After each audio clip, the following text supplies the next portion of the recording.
Mendikbudristek Nadiem Makarim memastikan uang kuliah tunggal UKT dibatalkan. Keputusan ini diumumkan usai bertemu Presiden Joko Widodo di Istana Negara pada siang tadi. Apa saja yang menjadi dasar pembatalannya dan bagaimana evaluasi ke depan?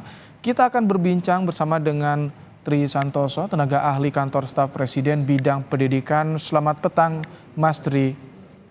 Selamat petang, Mas Ibrahim. Baik, Mas Tri, jadi apa arahan Pak Jokowi saat bertemu Menteri Nadiem tadi sampai akhirnya kenaikan UKT ini dibatalkan, apa saja arahannya? Jadi saya kira concern dari Pak Presiden itu sudah jelas gitu ya.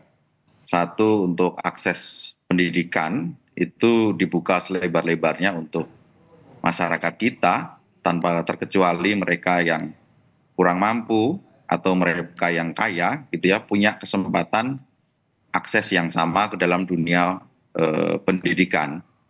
Dan saya kira menjadi perhatian bersama kenaikan UKT yang baru-baru ini mendapatkan masukan dari berbagai pihak dan juga hasil koordinasi dengan teman-teman pimpinan perguruan tinggi. Oh, jadi ini juga termasuk mempertimbangkan adanya desakan dari mahasiswa, kemudian juga ada permintaan dari Ketua DPR seperti itu jadi pertimbangan juga ketika uang UKT ini dibatalkan naik.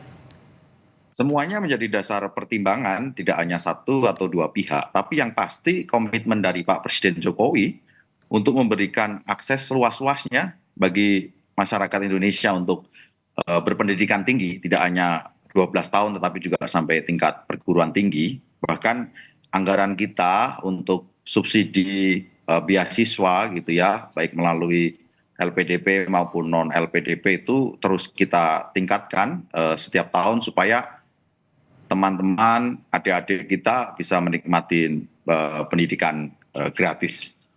Untuk yang dibatalkan ini ada penjelasan tidak Pak Tri, komponennya apa saja agar mahasiswa, masyarakat, orang tua juga mengetahui apa kembali seperti semula atau bagaimana? Jadi yang dibatalkan itu terkait dengan jangan sampai naik. Jadi tidak ada kenaikan angka UKT pada setiap individu. Ini kan untuk mahasiswa baru ya. Ini kan baru satu tahap dari tahapan seleksi untuk masuk perguruan tinggi. Baru tahap yang pertama SNBP gitu ya. Jadi terkait dengan biaya UKT gitu ya, tidak dibatalkan tetapi disesuaikan dengan kemampuan calon mahasiswa gitu ya dari taraf ekonominya. Saya kira kemarin kami melakukan verifikasi lapangan gitu ya, baik ke Riau, sampling di Indonesia Timur, di Sulawesi, dan juga di Papua serta NTT. Saya kira terkait dengan apa data yang kami temui di lapangan, mereka yang UKT-nya naik bisa mengajukan forum dialog atau forum klarifikasi dengan pimpinan perguruan tinggi. Salah satu contohnya misalnya di Universitas Riau gitu ya, dari 2.000 mahasiswa yang diterima setelah diklarifikasi, diverifikasi ulang, ada 800 mahasiswa yang UKT-nya turun dari UKT yang telah ditetapkan sebelumnya. Artinya ini ada komitmen bagi pemerintah, khususnya Kementerian Pendidikan, terhadap isu UKT ini. Oke, Pak Tri, kami juga akan kembali memutarkan pernyataan dari Mendikbudristek Nadiem Makarim pasca bertemu dengan Presiden yang bilang UKT tidak jadi naik. Kita simak bersama. Selama beberapa hari ini kami telah mendengarkan semua aspirasi dari berbagai stakeholder. Jadi saya mendengar sekali aspirasi dari berbagai macam mahasiswa, keluarga, dan masyarakat mengenai concern mereka mengenai adanya peningkatan-peningkatan UKT yang terjadi di PTN-PTN kita. Dan memang itu saya melihat beberapa angka-angkanya dan itu juga buat saya pun cukup mencemaskan.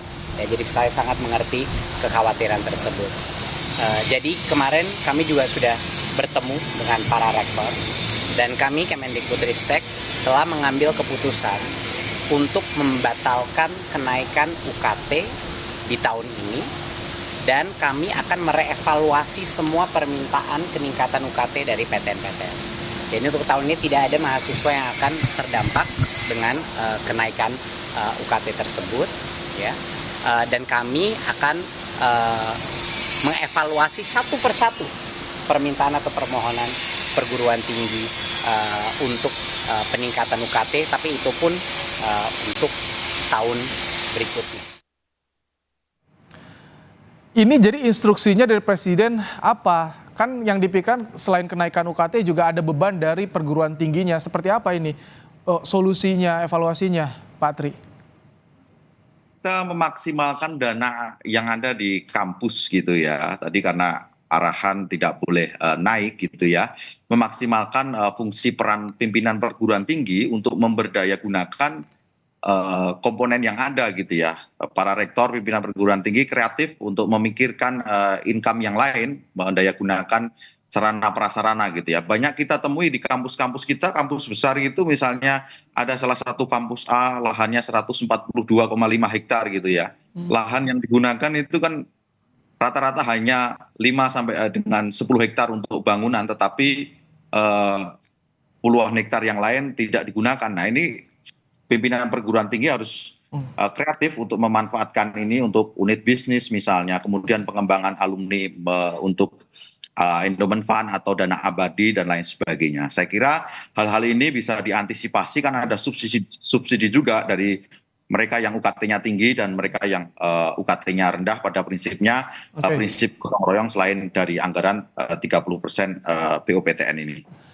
Pak Tri, ini perlu waktu berapa lama untuk langsung instruksi ke kampus-kampus UKT tidak jadi naik? Apakah bisa langsung diimplementasikan, dilaksanakan, Pak Tri, atau seperti apa? Jadi begini, selama libur kemarin itu semua sudah berkoordinasi, Pak Menteri, Pak Dirjen dan juga bawahan pimpinan dari perguruan tinggi sudah koordinasi, sudah menyiapkan langkah-langkah strategis ini. Saya kira ini sedang berproses, prosesnya di Dirjen Dikti terkait dengan hal-hal teknis dan proses prosedur revisi dari UKT ini. Baik, UKT tahun ini batal naik, tidak jadi, artinya dipastikan sudah disosialisasikan kepada kampus-kampus. Terima kasih Tri Santoso, tenaga ahli kantor staf Presiden bidang pendidikan, telah menyampaikan bagaimana informasi terkini dalam program Kompas Petang sore hari ini.